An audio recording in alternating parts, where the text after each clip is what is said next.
بسم الله الرحمن الرحيم. الحمد لله رب العالمين والعاقبة للمتقين والصلاة والسلام على رسوله سيدنا محمد وعلى آله وأصحابه أجمعين. أما بعد. Muhterem Şeyh Nuruddin Hazret Halik Nazar, hürmetli din kardeşlerim, imandaşlarım, hürmetli mihmanlar, Россия Федерациясы мұсылманнары, Диния назараты һәм 25 миллионлы Россия мұсылманнары үммәтен амидан һәм үземнән мин Мири Араб шәкерте буларак Азиз мәдрәсәбезне юбилейы 500 еллыгы белән ихлас калбымнан тәбрик итәм. Мири Араб мәдрәсәсендә укыган муфтиләрне Россияда Бухара муфтиләре дип атыйлар. Шундай кылып Мири Араб мәдрәсәсенең кыйммәте, әһәмияте күрсәтелә. Бухарага ва Мири Араб мәдрәсәсенә ихтирам күп гасырлар дәвамында саклана. Чөнки Бухара белән Харазмның, о ерләрнең гыйлемлек мәркәзләренең, мәдәниятенең Россия мусульманнары тормышына тәэсире кәттә булган. Беренчедән, бу рухи кыйммәтләр, әдәп, әхлак ва тақвалык, Куръани Кәрим һәм Пәйгамбәребез саллаллаһу алейхи ва сәлләмнең сөннәтенә таянып, нигезләнеп, улуг хикмәт ияләре җәмгыятькә хак динне, әхлакны төшендергәннәр. Шулар исемлегендә Юсуф Әл-Хамадани, Абдулхалик Гыждуани, Баһауиддин Нақшбанди һәм башка шейхлар һәм муршидләр бар. Икенчедән, бу дини гыйлемнәрне өйрәнүдә Бухараның тәэсире. Күп гасырлар дәвамында Харазм белән Идел-Урал арасында карваннарда төрле туҗҗарлар белән бергә илм ияләре дә йөргән. Алар безгә гыйлем, хикмәт, китаплар, кулъязмалар, ягъни интеллектуаль байлык алып килгәннәр. Күп дәврләр безнең татар мәдрәсәләребезнең мударрисләре Бухарада гыйлем алган алимнәр булганнар.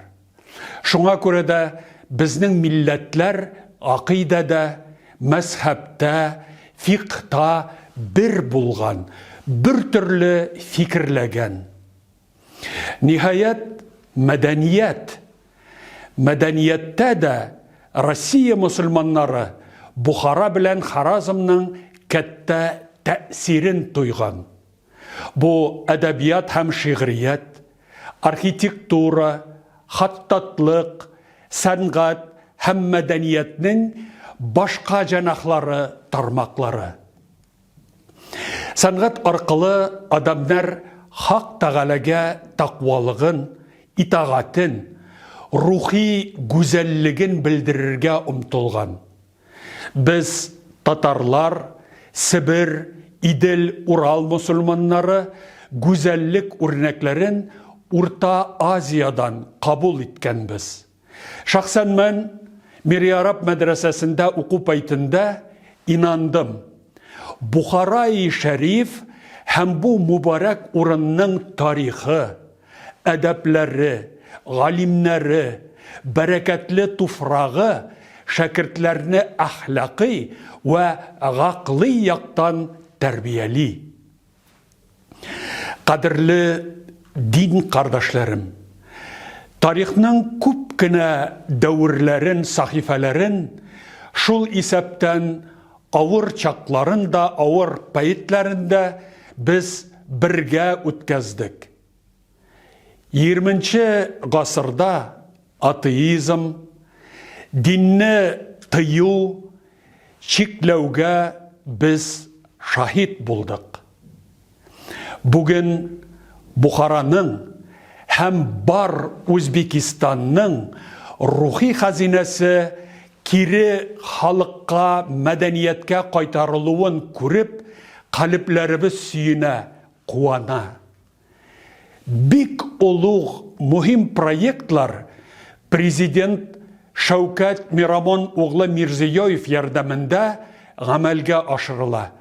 Аллаһ ул җанаптан разый булсын. 5 гасырлык юбилейын безнең яраткан Мирьяраб мәдрәсәбез дәүләт химаясендә үткәзә. Гыйлем мәркәзебез күтәрелештә, яңарылышта, әлхәмдүлилләh. Россиядәге бар дин кардәшләребез исменнән Мирьяраб мәдрәсәсен ихлас калымнан 500 еллыгы белән кутлыйм. Дуаларымда бу белем учагы Аллаһ юлында хезмәт итәргә ниятләре булган яшьләрне кыямәт көненәчә кабул кылып, тәрбияләсен, гыйлем нуры чәчсен дия дугада калам. Галәмнәрнең хуҗасы Аллаһ Субханаһу ва Тәгалә мәдрәсәбезгә хезмәт кылган барча галим гуләмәләрнең, устазларның иҗтиһадын кабул кылып, ахирәттә үз рәхмәтенә ирешүне насип ва мияссәр кылсын. Вассаламу алейкум ва рахматуллаһи ва баракатум, азиз кардәшләрем.